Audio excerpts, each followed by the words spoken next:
Hey there. So I am once again on the EZLite 10, and I am paddleboarding and loving it.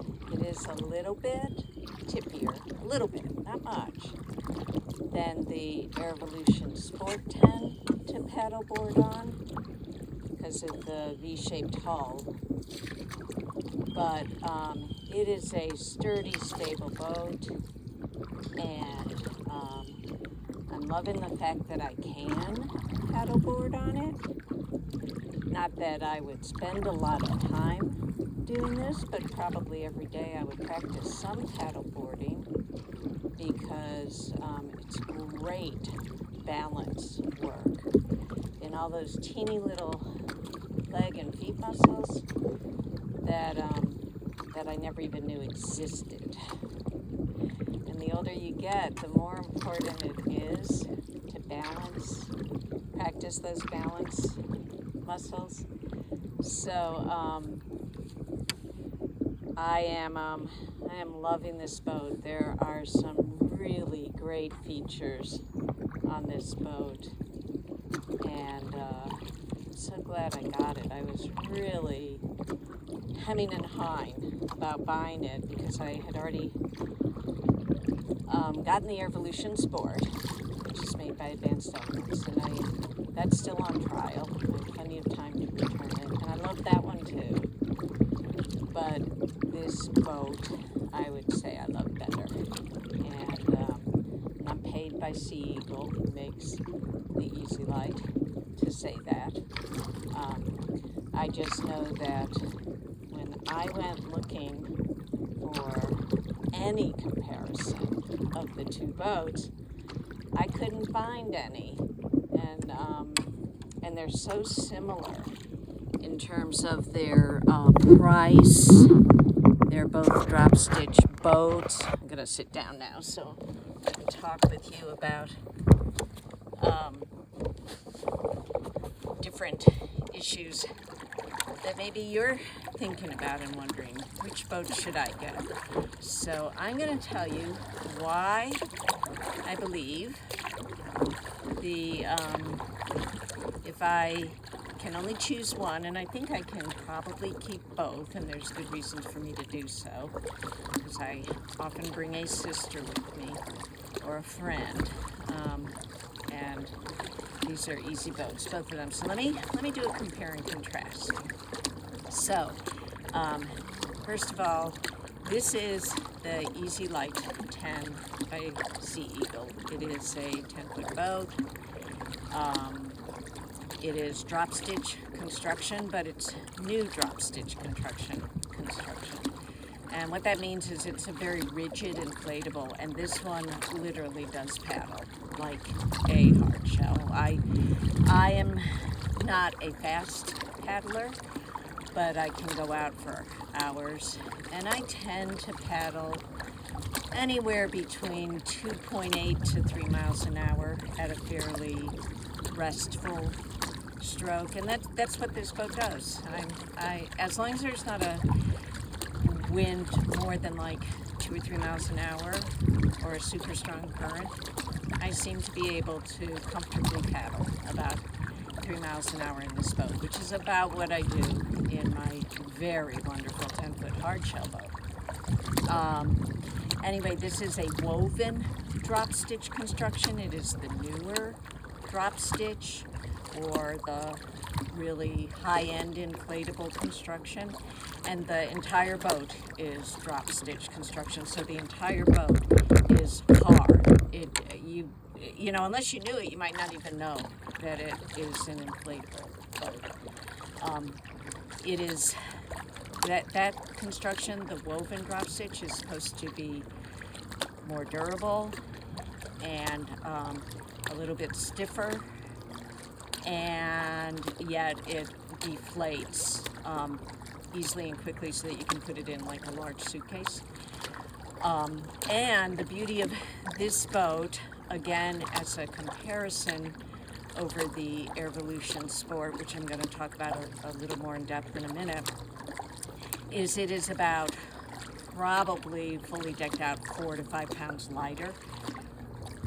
And so it weighs in with the seat and the foot pegs. You can't see, but my feet are on foot pegs, which I don't think any other inflatable, 10-foot inflatable has foot pegs. And its weight with both of those is around 30 pounds. And even me, a small woman, I can pick that boat up and carry it where I need to get, as long as it's not too far. I usually do put it on wheels though, which are strapped, I don't know if you can see them under my arm. They're strapped onto the back, super easy, the back bungee. So it's got foot pegs, makes for very comfortable paddling. I can bring them closer and have my legs bent, or I can alter where my feet are and have my legs bent, which I do periodically. I have sciatic issues, and I find that shifting my leg position is really helpful. I can cross my legs, big wide boat, and that also helps to relieve the sciatic pain. But using the pegs is super fantastic, and the Airvolution does not have pegs.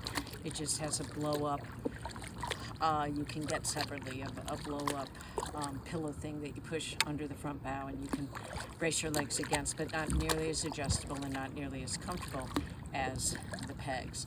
I'm purposely staying in this quiet inlet so that you can hear me, because when I go out against the wind it gets a little bit noisier.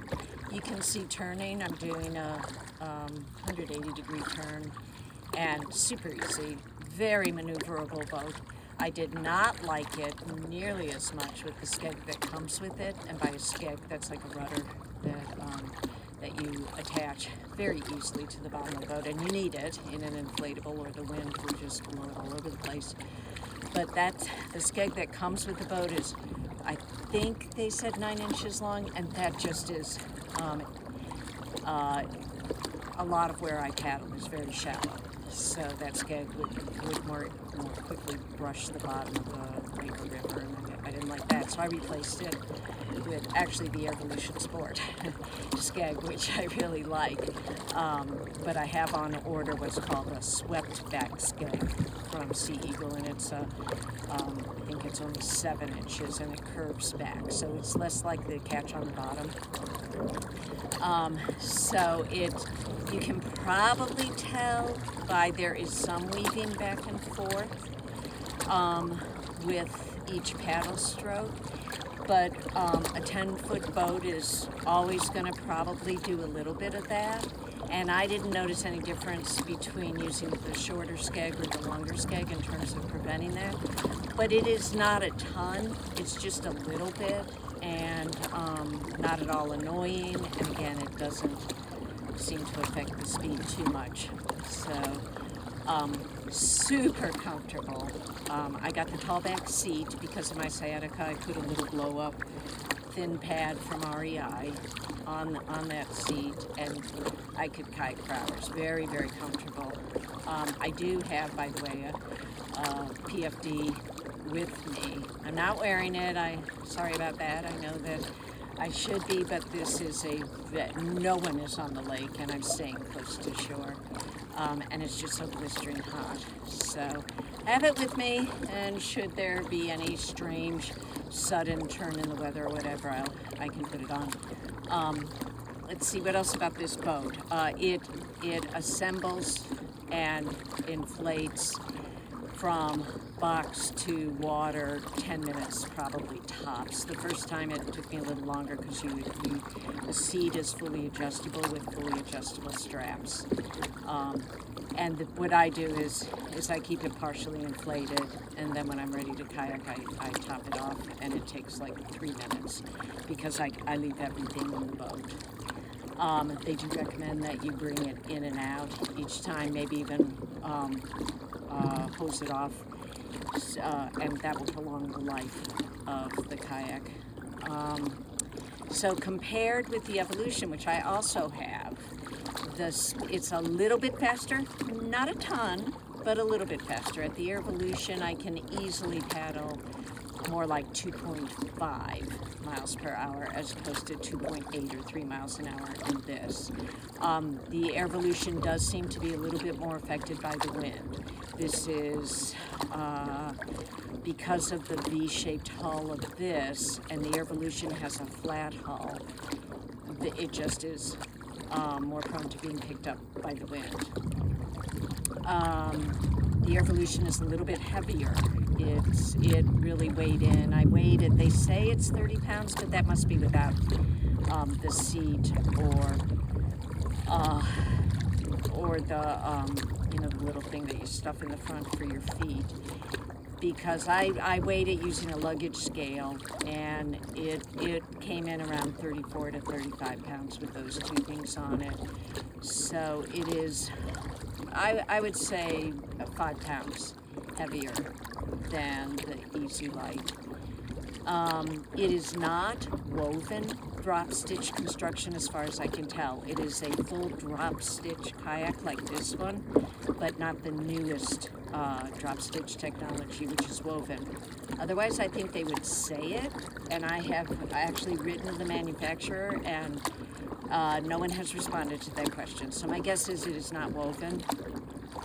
So it's probably not quite as durable, and that's why it's not as light.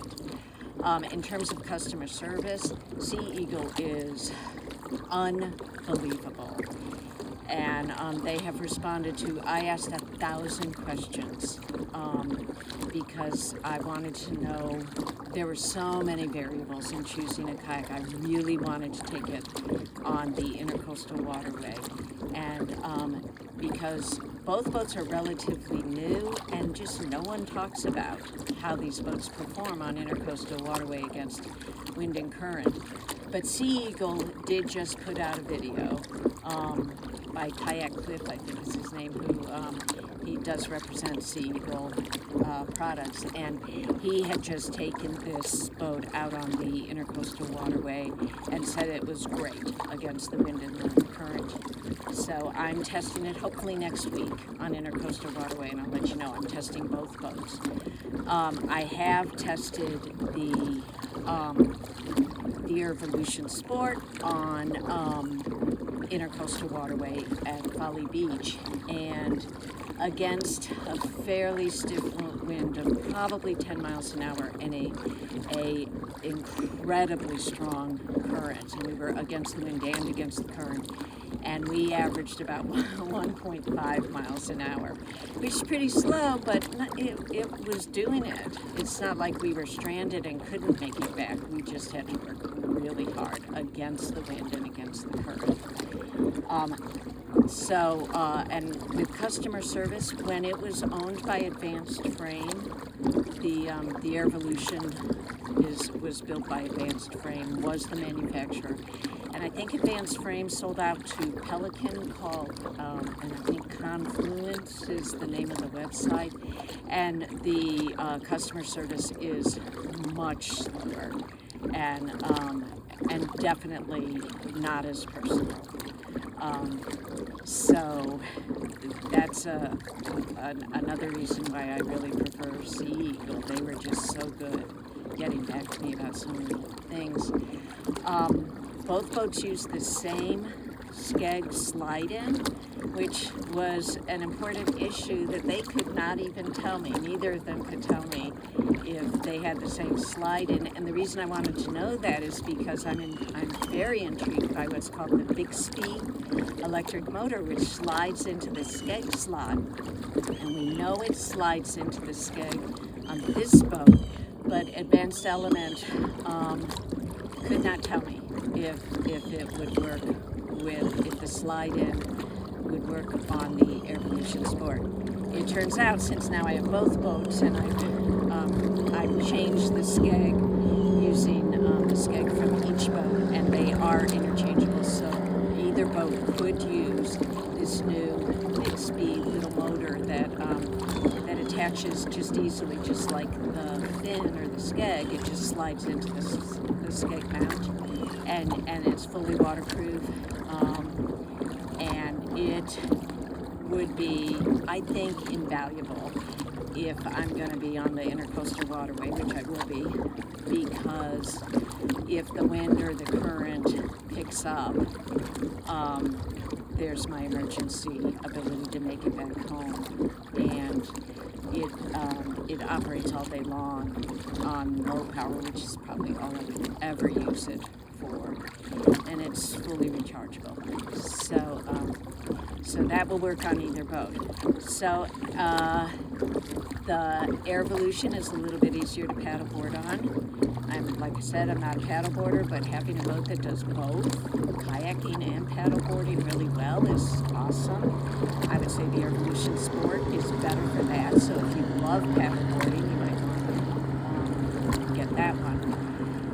And so let's see, in terms of stability, it rocks more a little bit because of the V-hull than the Airvolution Sport, but it is really, they're very comfortable in terms of stability. I have gone over massive waves and many littler waves very close together, and white caps in the Airvolution, and it was so stable and did not take on any of the waves that I hit. And there would be sometimes 3-4 motorboats in a row coming really close to me. In this boat, I've had less of those kinds of challenges available, but the challenges I have faced with boats coming near, and I have purposely tried to go right into their waves, and it's really stable, takes the waves well, and without any trouble, and not taking on any water. So the only testing left to do is I'm going to test it with the motor, and I'm going to test it on the intercoastal waterway, and I will get back with you all. But I am doing this as a public service announcement because I was so desperate to compare the two boats. They're very similar, almost exactly the same price, and they're very comparable. They're both 10 feet, woven, not woven, but drop stitch construction, and both are pretty new. The Sea Eagle, the more newer of the two. So I hope that helps you all. You can't go wrong with either boat. I love both of them. So God bless you guys. Hope this was helpful.